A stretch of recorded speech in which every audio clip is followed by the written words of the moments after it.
Gentlemen, CB, I'm going to start with you, buddy. What's the first thing that jumps out to you right now with the playoffs starting this weekend? This jumps off the page. Okay, so buckle up. If you're not seated, take a seat. This is our first playoff in a while. No Mahomes, no Oh, Lamar.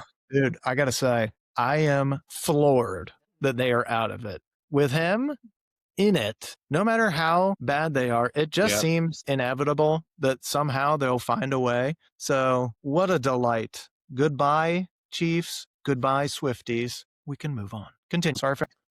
No Goff, no Burrow, no Baker. I mean, this is like if there was a time to get in there and win as an underdog, it's now. Especially for somebody like Josh Allen. He's one of the only original good old boys that is in there alone. You could say Stafford, but he's not really been a playoff guy his entire career. So this is Allen's time. He has a pretty horrible team outside of James Cook. So it's going to be tough sledding for him. But when I watch football, eye test, volume down, like Cowherd always says. There's nobody like Josh Allen. That's why I'm going to ride with them. They have the toughest game. I think the Jags are hot as hell. Lawrence is playing really well, and you have to give credit to Liam Cohen, whether you like Lawrence or not, Griff. Liam Cohen is the linchpin that makes you a stud. We saw that with Baker. So this is a very tough week. Every game is so hard to pick. One of the teams that doesn't belong to be in there, aside from Bryce Young, in my opinion, is the Philadelphia Eagles. I think Jalen Hurts is Really? literally the same player as Russell Wilson. It actually, once you see it, you can't unsee it. That's a It's good like the black dress, blue dress. They're the same size. Both of them are like little meatballs.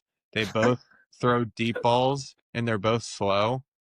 And they're both annoying in their own way. I can't stand Jalen Hurts. I think he's won because he's had this O-line and a great running game, which I think they were the 50th best team in the league this year from a running perspective, which doesn't even exist. They were that bad Oof. running the ball. I Safe to mean, say you're not a believer. I did they're see terrible. that a lot of people, for those fantasy gurus out there, that a lot of league losers were people who drafted two guys. One of them, Saquon Barkley. The other one was Brian Thomas for Jacksonville. Or Malik Neighbors. Yeah, Malik was up there too. Yeah, injuries are always that factor. Yeah.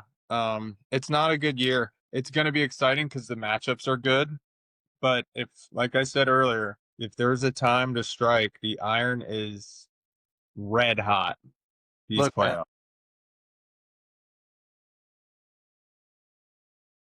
football is one of the most, team-oriented sports. You got to have everything kind of go right, but the wrong quarterback at the helm, there's a reason that they get paid a lot of the money, most of the money on the team. So when you think about playoffs, we don't really think about talent as much as we think about trust. Do you trust this guy when the chips are down? Do you trust this guy with his back against the wall? You actually put together a QB pyramid for us. Not ranking ability, okay? We're not ranking ability, but we're ranking who we trust under pressure. So Who do you trust when you have money on the line? exactly. Savings account is on the line. There was a gun to my head when I made this list. Walk me through it, buddy. Tell me what's going on here. What I've prepared for you today is a trust pyramid. That this is a tough playoff, like I mentioned earlier, but this is what I would do if my life savings were on the line. This is who I would want behind the center for my team, regardless of matchup. And we're going to start off with good old reliable Josh Allen. He's due. He's the best player in the entire league, in my opinion. He did have an MVP last year, so I'm not the only one who thinks that.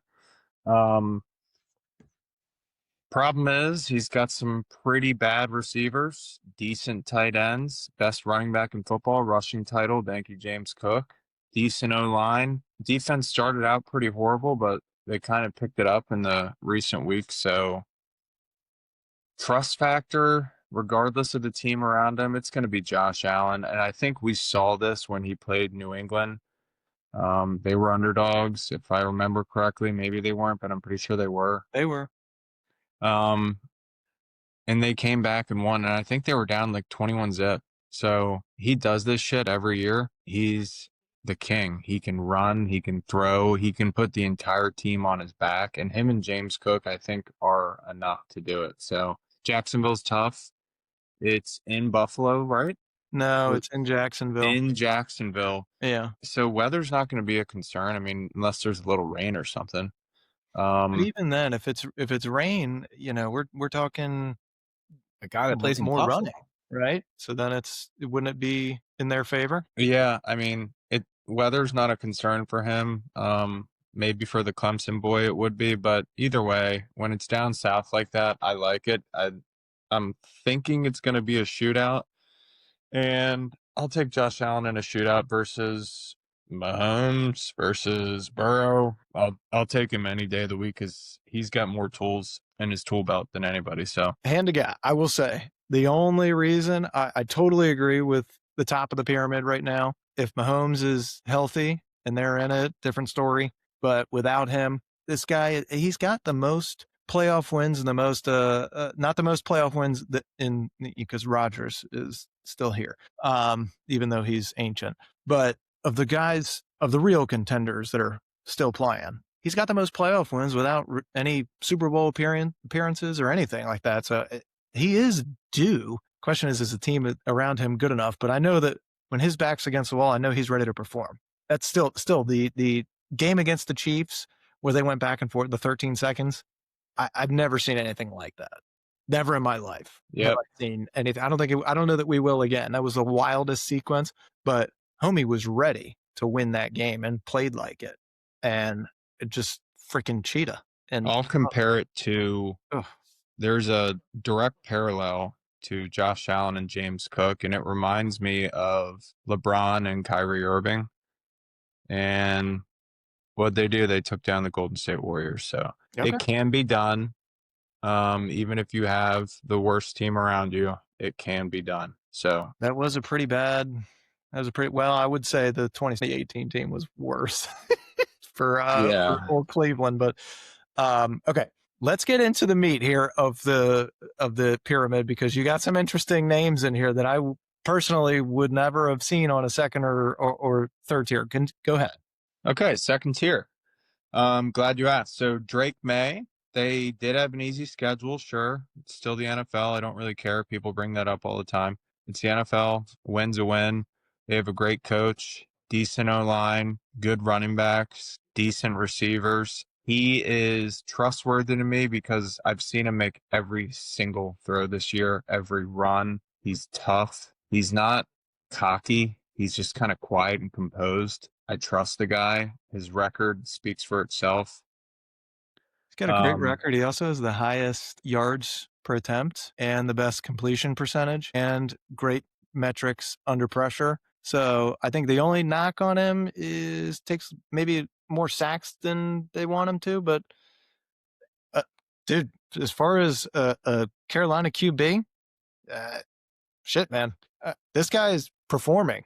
I did not expect that from him coming out, but he is the truth. Much better than I thought he was. He is. He has a nice comparison to Justin Herbert, which I totally agree with. They're both humongous. You wouldn't be able to tell unless you were standing next to him, but they're both huge. They both have cannons. I love the dude, and he's tough as nails. So made a good point on Vrabel. I think Vrabel's a X factor, man. I think he might be. Yes. If he's not the best coach left, he's certainly in the discussion for it. Mm-hmm. Talk about you got a third tier there of guys that are as unproven as it comes when it comes to the playoff. You got Darnold, Lawrence, Herbie, my boy Herbert. My thought here was best player in the league first. Second tier is the 2 MVP guys, 2 top candidates. Probably going to Stafford because he's just impeccable at throwing the ball. I saw that he gave the 3 best seasons to receivers like ever with Calvin, Cooper, and now Puka. So it's like, dude, this guy's unbelievable. But and sling it, man. The next row, Herbert, same thing as May, dude. I might as well just record what I just said and say it for Herbert. tough as nails, bomb, can run, can make every single throw, composed. I trust him. He's due. He had a really bad game last year. And even though his team is down, I trust him. I didn't think they'd get into the playoffs this year because of all the injuries they had. They paid a gazillion dollars to their offensive line, and every single guy got hurt. They even had to pick up a guy from the Saints who like practice squad. So I don't even know how they're doing it, but whatever they're doing, it's because of him. So, dude, how is this team this every single year with the chart? I feel like for 20 years, it's been the most injured team of my lifetime. I don't know what's going on there. Yep. It's got to be the field or something. I don't know what it is, but I mean, one guy blew his eye off in the offseason. Continue. Sammy Darnold, only player with 2 back-to-back 14-win seasons besides Tom Brady. He can move in the pocket. He can make every throw. That's why he was the #1 prospect coming out of high school. Pretty sure he was like top 5 coming into the draft, if not better. He was. He was just a youngin'. He was 20 years old getting drafted. Yeah. Yep. So say what you want about him. He did have a rough start in the NFL, but ever since he got the right coach, the right manager, and the right mentor, he's just gone above and beyond and shown me that you can trust him. And he's also tough as hell. Even though he was down versus the Rams earlier this year, like 2 picks right off the bat, he stayed composed. He came back and won the game 38-37. That showed me enough there. And he's surrounded by a team of elite talent, probably due to the fact that he's not a max salary guy. So they had money to go spend elsewhere. They draft really well. I just think it's a great program. So what I love them in this playoff run. I really do. And it's, it's easy to love the 1 seed. That you got to play at home. Everyone knows the 12th man. That's got to be one of, if not the hardest places to play. JSN's had a monster year. They got 2 running backs that are good. They got fast corners. They got speed. They're dangerous. And their coach, defensive-minded guy. I think the 3 guys that, to me, it looks like you like a lot with like May and Herbert. They've got that coach with the defensive mindset too, and he's got that with Darnold. So that they'll be an interesting play. Yeah, I agree. It's a miracle Josh Allen's even up there because he has no coaching staff either. So that just goes to show how good he is. He's so good that they're terrible everywhere else. And the owner of the franchise said, we're going to get another stadium. Yep. We're doing it only because this guy's got a freaking cannon. Cannon. Let me go over to Trevor Lawrence. Boy. So I don't like him. I think he's already got CTEs and nutcase. He speaks like a weirdo. I would never hang out with the guy. Like, never. I don't even like watching him, to be honest. But he wins games. He is big. He is tough. He's got like the same body type as May and Herbert, maybe a little skinnier, but he is like sneaky big. He's sneaky big, and he's huge. Just, his mindset is like this tough guy mindset, even though I don't see him as a tough guy, but he has a great coach behind him. Therefore, I trust him. If he didn't have Liam Cohen in the season he's had, he would never be on this list, but I trust him from what I've seen this year. I mean, he's just stood in the pocket and been a freaking animal, and he's been running it a lot too. So, man, well, I tell you, I talked a little bit before the pod about this, and I'm a hater, and not of Trevor Lawrence. He doesn't do anything for me, but by nature of my hater DNA, I am not a believer in you until I see you do it. And then something in my mind will be like, okay, fine, he can do it. So literally all the guys that you have listed are on that list for me because I've seen Darnold fail in the playoffs. I've seen Herbert not be Herbert in the playoffs. I've seen Trevor Lawrence do really good things and then god-awful things. And that makes me wonder, have they taken that next step?